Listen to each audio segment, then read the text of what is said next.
Welcome to 501 Crossroads, your show all about nonprofits and the people that make the mission happen. I'm Marjorie Moore, the Executive Director of MindsEye, and my personal mission is to make it nonprofits stronger by identifying and fixing the rubs that so often come up between people and the mission. And we have my co-host, Natalie Jablonski, the Nonprofit Ninja. Specializing in helping nonprofits maximize their time, talent, and resources to achieve organizational greatness. I am very excited because today we're going to be talking about galas. Galas are a mainstay of any development plan. But we've all been to them and we've seen them thrown very badly. Or maybe we've seen 10 of them thrown very badly. So today we wanted to take a look at the logistics of throwing the perfect party that each of us and our guests would rave about for years to come. And I asked Marjorie if we could get a very special guest, and you found one, didn't you? Yeah, and you know, Natalie, sometimes we don't have to go very far to find our experts. This time I had to take 10 steps from my desk to find our very own development director at my organization, MindsEye, Jason Frazier. Welcome, Jason, to the show. Why don't you tell us a little bit about yourself? I've been here at MindsEye. First of all, thank you guys for having me on the show today. Very happy that my boss thinks I do good work, so that's always a good thing. that's always a good thing, too. I've been here at MindsEye for 4.5 years now. It seems like that has went by very fast. Very fast. In various roles, so I like events. I always have. Even before my background of being here, I used to do some event planning on the side for my own company with just nightclub events. So it's a little bit different, but it's still an event. It's still the key logistics and organizing. It still has some of the same key elements to it as well. And there's so much to be said about galas, and there's so many different elements and pieces, and we could spend probably 3 hours on this particular show talking about all those pieces. So today we're really going to just try to break it down to the nuts and bolts of the event itself. And we'll perhaps in future episodes be able to tackle some of those other elements and areas and really dig deep. But it's exciting that we start talking about this and we looking at galas. Really, it's all about setting a realistic budget and a realistic timeline. Don't you think, Marjorie? That is a huge piece. I mean, being able to take a look at the budget and find, how much is your room rental going to cost? How much are your food and beverage going to cost? Equipment, speaker fees, travel. I know, Jason, we've done a lot of that, haven't we? Yeah, and it's always, kind of going. It's usually best to do that stuff kind of right after you get done with the last gala, like the week after. That way you can you have that full in your mind of what worked, what went well, what you liked about that particular venue, maybe things you want to upgrade. So a lot of that planning starts, you think you have from February, in our case, February to the next soiree, but really it's as soon as February 17th is done, we'll probably be planning for that event on February 18th. Exactly. And I think the thing to really look at when you're even thinking about doing an event is to look at the return on investment on the event and really look at what your expenses are going to be. Look at what your staff time is going to be in it. Because I know, Jason, we've gone back and forth about this a lot of times. It's like, how much staff time is going to this event? What are we making off of it? When we take staff salaries into account, how much are we really raising? And I think that's an important thing to look at, too. And also, I think the other piece, too, I know you look at your budgets, you look at your venues and things like that, but also one thing I usually like to try to do ahead of time, too, is I know we'll talk about it a little bit later, but look at your committees, because your committees really, they can really make or break your event and really help you with the stress level you have that you put on your staff, too, as well. Oh, absolutely. A good committee. Oh, my gosh. Not only does that save you time and money with a good committee, but wow, it opens up the event so much. Actually, we had a really great show. I don't think Natalie wasn't quite with us yet. Really great show with Mary Valloni. I think it was episode 4, which we'll link in, talking about how to build a really awesome committee. I'd recommend anybody, if you haven't listened to that show, go back. Probably one of our best shows. She was great. So, Jason, when you're putting a committee together, what type of people are you looking for? What type of characteristics do they have, or what kind of connections do they have to your organization? It's also the first thing I want to say. I guess I always have a wish list. So I'll start out and I'll have people that maybe I've encountered throughout the year, I've known in the past and worked with, and I know I can see a fit that they would be in this committee to really help the gala go a little bit further than it did this year and, take that extra mile. But the one thing I always like, and it happens rarely, but when you get that person who maybe attended the gala or is just walking around the building here at MindsEye and says, hey, I would like to be in your soiree committee. Those are the type of people you want because they're instantly engaged. They have an interest, a passion for what you do at your organization. So they usually make the strongest committee members. Yeah, those are called unicorns in committees, right? You don't see them often. When they do, you should take a picture and can carry them with you at all times. Definitely, because a lot of times, people want to help out and with here, MindsEye, our primary function is the reading of the newspapers and our live broadcast. So a lot of our volunteers come in for that specifically. Mm-hmm. So trying to get some of those to transition to being event volunteers is a little difficult because it's something they may have not thought they didn't have that skill set. But you have particular areas like as far as PR, as galas or dinner auctions asking for items, sponsorships. You can kind of put them in an area where they feel comfortable. I think that's a great point because when you're putting together a gala, it's not just about raising money, although that is the key element, right? It does the ROI, but it's also about friend raising. It's about building relationships, connecting with relationships, stewardship, if an awards ceremony or something like that is put together. So you really want to think about the multifacets also with the committee. What do they specialize in? What are they good in? What are they interested in? And aligning them with something that makes them really excited. I know I was recently approached to be on a committee for an event and they wanted me to do one thing. And I said, thank you so much for the opportunity to say no. And they laughed and I said, this is the reason why I cannot do that committee. And there were some restrictions on why I couldn't do it. And they said, are you interested in being on the committee? I said, absolutely. I just can't do that. And they said, tell us what you like to do in your free time. And as I went through, we found a great alignment of something that I enjoy naturally doing. And I'm super excited to be on that committee and help that organization and that cause. So it's also about not just what you know, it's what you don't know. And what I heard you say, Jason, is asking those right questions when you don't know and finding out what's interesting to them so that they can be really excited. The worst thing you can have is a committee full of people who have not the enthusiasm to help you. And you can't be the only enthusiastic person as a staff person. Exactly. That makes it tough. Definitely. So then one of the big things I think with planning events is picking the right theme. And Jason and I have it easy. We have a built-in theme of Mardi Gras for our event. But getting there was tough because the first couple of years of our own gala, there wasn't a set theme. It was just like, here's MindsEye's gala. But I don't know. I think we could talk a little bit about all the different kinds of themes out there. I think if you Google gala event themes, you'll come up with like 7,000 options. But finding something that fits your organization and something that fits, what you're trying to do, the time of year you're trying to do it, and I think is really, really a tricky thing. That's huge. And exactly what you said is on point, Marjorie. I agree 100%. It's figuring out what you need in your organization at that time and knowing your organization. And I've seen, and you've probably been there before, where you've attended events where you just see that there's the rub.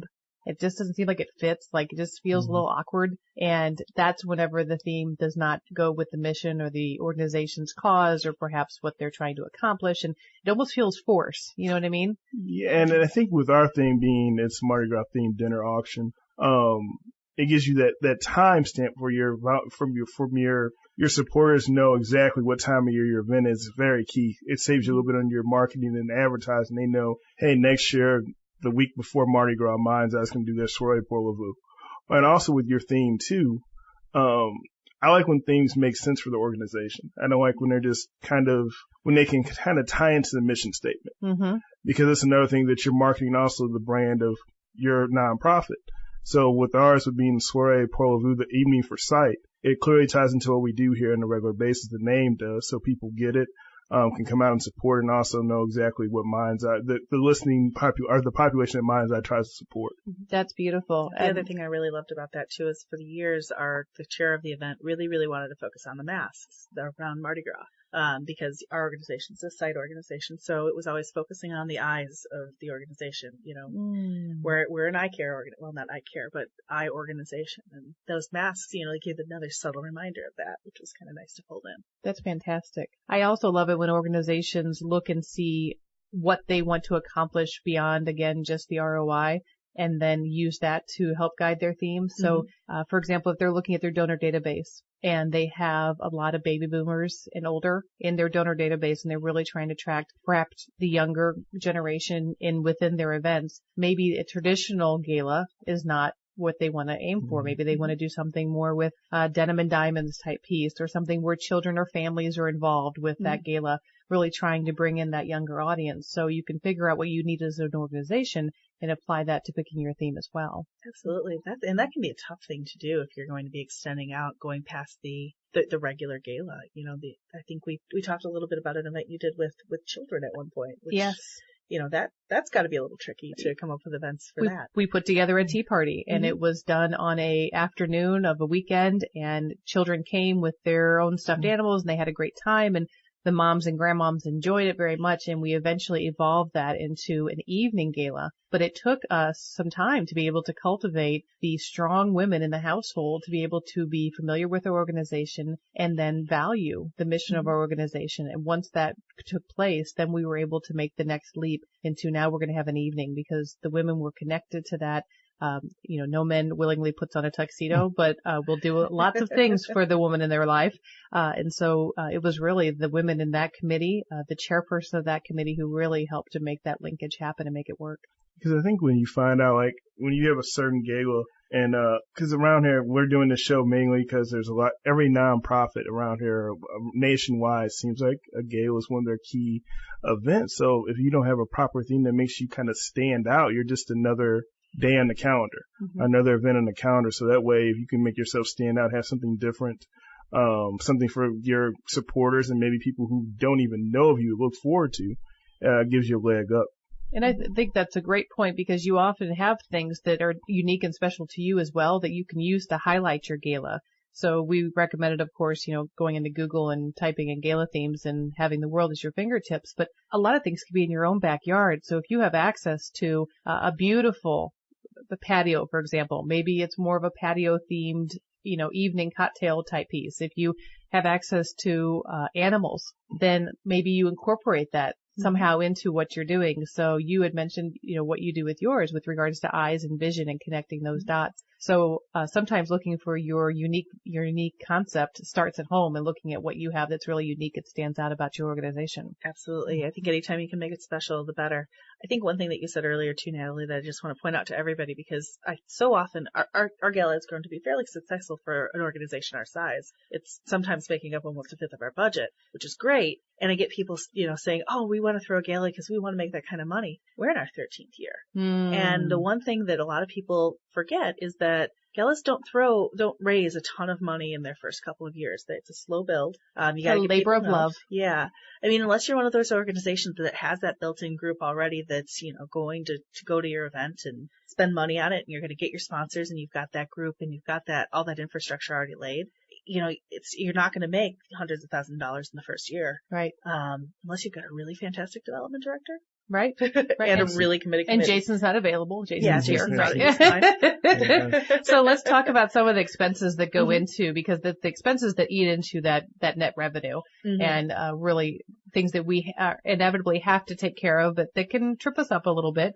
So we're talking about valet parking, or do we do traditional parking? So I always look at valet and say, who are my guests? Where is my venue? What do they need and what do they expect?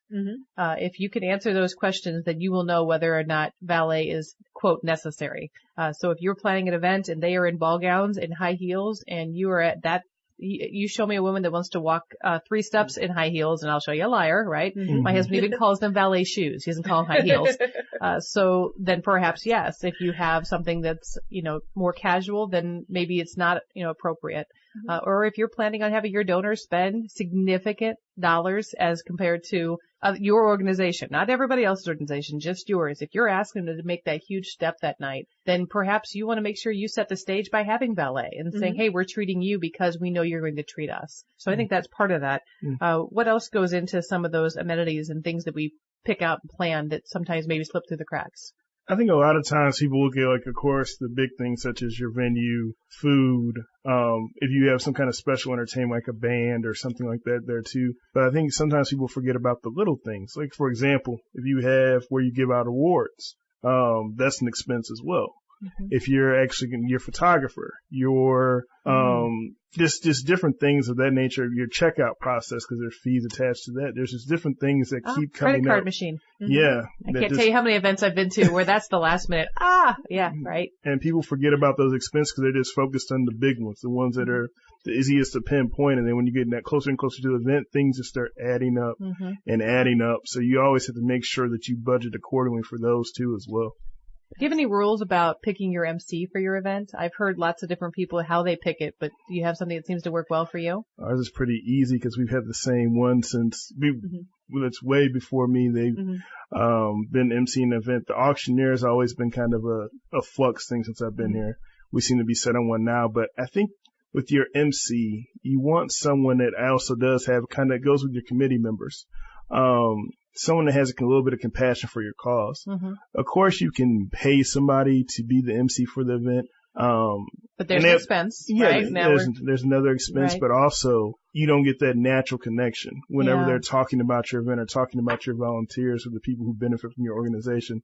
They fully understand, and it comes across to the audience when they're giving those speeches throughout the night, or when they're talking about certain events throughout the night. Your audience can kind of feel that connection. I have organizations that have asked me before whether or not their executive director should be their MC because they lead the organization. And, in this case, Marjorie is obviously very articulate and a great speaker, but the last place I would want my CEO, my executive director, whatever you call that, tied up for the whole night is behind the microphone. I want you working the room. I want you shaking hands. I want you being able to be out there and really helping that cultivation process and that stewardship process. And so that's what I feel about that. Granted, I'm going to want the mic for at least 5, 10, 20 minutes. I think it'd be awkward if you weren't up there for a bit, but yeah, it's, and that is one thing, we've talked about. Actually, one year we had just to throw a horror story in there. One year we had this was the one year that the MC who was a local weatherman, in St. Louis, and he couldn't come because we were having a blizzard, and we decided to throw the event anyways, because I didn't think it was that bad. I mean, I grew up in Minnesota and Wisconsin, so that bad is a little relative. When the MC is the weather person and they say the weather is too bad for them to get there, that should be your hint. Yeah. So we did it anyways, and he had to cancel at the last minute because he had to work, and so I ended up being the MC and the auctioneer that year, and we raised more money than the year before because I think our guys felt really bad for us. The ones that showed, but it wasn't a good event in that way because I was tied up the whole night. I was on top of everything. You missed that connection, don't you? Yeah. It was a struggle. And even with our case, you would think, well, because we're a radio station, so of course most of the people on staff have good voices. They're trained in kind of, I won't say necessarily emceeing an event, but having that presence when you're in front of a microphone. And we don't even contemplate having someone host the event that's on our staff because there's just so many different things with us being a small staff that we need to make sure we're attending to that whole night. Right. Like you said, having someone tied up with a microphone for the whole entire event sounds nightmarish to me. I just saw all these things in my head, and it was a bad picture. What about accessibility options? So we think often perhaps of, well, we want to make sure when we're playing the menu if they've got any sort of allergies or food allergies, that we plan that ahead with the chef. But there's so many other accessibility concerns and thoughts we should think about, especially if we're using, for example, an outdoors event. So what types of things goes through as an organization specifically, especially that's the top of mind? What should we as other nonprofits think about? You got to think about the people you serve. Like, for example, we serve the blind and visually impaired. So one of our biggest things when we're thinking about accessibility is we can't have an event that's not accessible to our main constituents. Simple things such as we try it whenever we haven't served our food as far as like a table setting. It's usually a buffet style, but we make sure the table or the blind visually impaired guests are right next to the buffet, and they're trying to make sure they're the first ones to go because it's, it doesn't really work out that well. They're middle of the line. It kind of slows down the process. So we make sure they're taken care of first. Just little things like that. As far as making sure you have, with it being a silent auction at our event too, we make sure that we have attendants so they can take around the blind and visually impaired guests to make sure they're able to read what's on the tables, tell them what the items look like, describe to them what's going on, so that way they are still able to bid on those items, even though they may not be able to get up and go to them themselves if they didn't have that attendant. That's fantastic. The other thing to think about too is, people with mobility challenges. It's not necessarily always the people in the wheelchair. I think every one of us and anybody listening has several donors that are going to show up with canes or walkers or something like that may be unexpected or maybe just part of their life. Make sure you're thinking about the layout of your room and making sure people can get through with those sorts of things. And making sure we have a donor who has been with us for years who has some mobility challenges, but not all the time. And so it's really important for us to make sure that she's somewhere that she can be close to everything too. And, if she's having a bad day, she doesn't have to walk a lot. Good ideas. So, good ideas. Yeah. Jason, you brought up the menu, so I want to just touch on that for a second because you say you use a buffet style. And I know some people use buffet, some people use service. And people will ask me, well, how do you know what you want to do? And I think it depends on, again, the casual or the non-casual atmosphere of the room. I think it depends on cost, because there's an additional cost for that service. So again, going back to, the whole point is to raise money. But then I think there's also the layout of the room. Some rooms, depending on how you put the layout, it just is not conducive to being able to have serve. You'll have all those people walking in and out, and they're bumping into people, and it just doesn't seem to work. So I think that's when you have to have your venue and your event manager there at the venue, being able to really talk to the chef, talk to the banquet manager, discuss what those logistics look like, and listen to them. So when they say to you, this won't work because they know what they're doing. They've done this before. And so then talk about options or alternatives, to be able to make that space, if that's where you want it to be, to work for you. And I think on the other hand, you mentioned talking to the venue. One thing you also have to relay as well is if you are an organization that deals with the blind and visually impaired like we are, like at MindsEye, that a lot of times that those venues don't have an idea of how, really working with that same clientele. So you have to kind of tell them things about, how they're serving things, or there's a certain table, like 13 has majority of the patrons of that table are blind and visually impaired. Like you can't just go around holding out the hors d'oeuvres and expecting them to see it. You have to make sure that you're announcing it as you're walking past the table. Great point. Things like that too as well. But a lot of it comes down to cost. Whenever you're doing, your buffet or stations compared to your plated dinner, I think what we aim to do, I know what we try to do is keep the cost down. And whenever you're looking at an extra $30 for a plated dinner compared to a serving station, that means you have to raise your ticket price, and then your tickets have to go up, and that may scare away some of your longtime supporters. So we try to make ours as affordable as possible compared to most galas around town. Great. Good things to consider for our listeners. So I appreciate that very much. We have a few minutes left. I want to kind of go in a little bit to just the invitations and just really snorkel on it. Yeah. So you got to get them there. Right? Yeah, that would be helpful. Social media is great, but it's not an invitation. Please remember that. So how do you use invitations to be able to reach your guest? Are we talking about postcards? Do you prefer something with an envelope? Do you do a save the date? And how does social media feed into all that? Because it can support, but it should be your crutch, but not your entire invitation. I think last year, I know, for example, we used to save the date, and it's kind of key for us because there's a certain part of the year with this being a certain United Way type organization, we can't fundraise through certain parts of the year. So by the time we're able to do that, it's November. Our event's in February, so we try to send those out in August or September, early September sometime, to let them know, like, hey, this event is going on, not really selling tickets. Then we have usually a ticket drive in November, and we send out invitations as well, both the personal ones that go straight out the snail mail, and also the ones that are online and do like a social media drive too, for tickets right away. Good. So great things to remember, Marjorie, whenever you're putting together an invitation. What are some tips that you used? So one of the things, and again, this, a lot of it feeds into us being an organization that serves people with visual impairments, but you have to remember that there's a lot of people out there that aren't going to say they have visual impairments, but still have some trouble seeing everything. So one of the things that I've started to do is to hold up our invitation once we're pretty sure we're there, kind of hold it out kind of far away from everybody and say, can everybody read this? Because a lot of times, you get pretty, and pretty sometimes is fine lines and cursive and is really hard to read, or maybe it's yellow on blue or something like that, and it's difficult colors to deal with. So I think that's a good tip for just about every organization out there, because you all have old donors whose sight just isn't what it used to be. So that's a big one for us. Another big one is just making sure that you get all the information, but not all the information. We've had some very cluttered invitations over the years trying to get just every piece of information we knew at the time. And sometimes you just need the basics. And most of the time, the donors are going to throw them away before they get to the event anyway. So, And another thing is people think, like, whenever you have a bunch of words on something, sometimes people are like, I don't want to bother reading. That's too much. There's too much writing on that. Or like you said, the color scheme can be a little too loud for some people's viewing interest, and they don't bother to read the invitation. So they're tuned out before they even get a chance to look at it. Exactly. I think one of the big aha moments I had with an organization when we converted our event to a gala is the first year we sent out this great invitation. We were so proud of it. It had been proofread by, 14 million people.